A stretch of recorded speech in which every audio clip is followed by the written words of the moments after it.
पुरानी कहावत है कि हर कामयाब आदमी के पीछे एक महिला का हाथ होता है। शायद यही साबित करने में जुटी हैं किसानों के परिवार की वे महिलाएं जो फसलें बचाने के लिए दिन रात एक किए हुए हैं। अपने बच्चों को भी पाल रही हैं, घर का काम भी कर रही हैं, साथ ही खेतों में जुताई करने का हो या ट्रैक्टर चलाने का या फिर खेतों को पानी लगाने का, किसी भी काम में वे पीछे नहीं हट रही हैं। बस उनका एक ही मानना है कि उनके पुरुष जो केंद्र सरकार द्वारा बनाए गए कृषि कानूनों के विरोध में दिल्ली धरने पर गए हैं, वह कामयाब होकर लौटे। कृषि कानूनों के विरोध प्रदर्शन करने दिल्ली पहुंचे किसानों को अपना घर छोड़े 18 दिन बीत चुके हैं। अपने घरों से दूर दिल्ली बॉर्डर पर खुले आसमान के नीचे प्रदर्शन कर रहे किसान इतने लंबे समय तक धरना जारी रखने में शायद इसलिए सफल हो रहे हैं क्योंकि उनकी गैर मौजूदगी में उनकी महिलाओं ने खेती किसानी की जिम्मेदारी उठा रखी है। अपने पति, पिता और बेटे के विरोध प्रदर्शन में जाने के बाद फसलें बर्बाद होने से बचाने की चुनौती कबूल करते हुए महिलाएं खेतों की जुताई, फसलों को पानी लगाने से लेकर ट्रैक्टर चलाने तक कोई भी काम करने से नहीं हिचक रही। महिला किसान सिमरनजीत कौर से बात की तो उन्होंने बताया, हम खेती किसानी करने को मजबूर हैं। वजह इसकी सबको पता है। हमारे भाई, पति सब लोग वहां धरने पर बैठे हैं।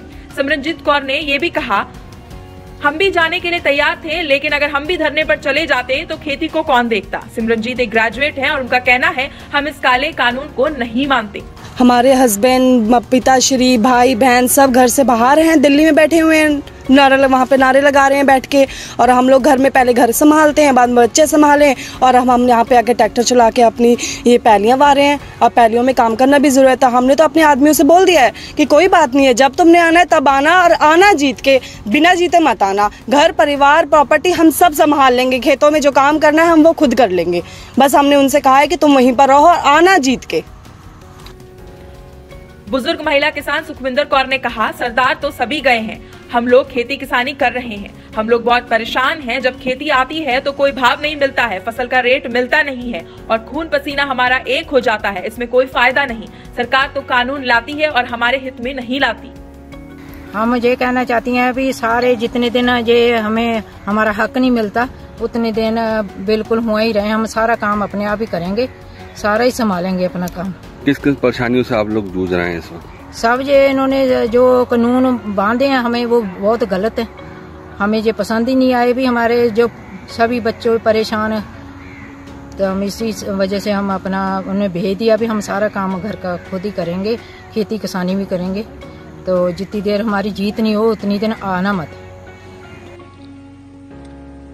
महिला किसान प्रीतिंदर कौर ने कहा, हमारे पिता, भाई सब लोग दिल्ली गए हुए हैं, इसलिए हमें खुद ही खेती करनी पड़ रही है और खुद ही घर संभालना भी पड़ रहा है। मोदी जी ने जो कानून बनाया है ये गैर कानूनी है। हम इस कानून को नहीं मानते। हमने अपने घर वालों को कह रखा है कि जीत कर आना, बगैर जीते मत आना।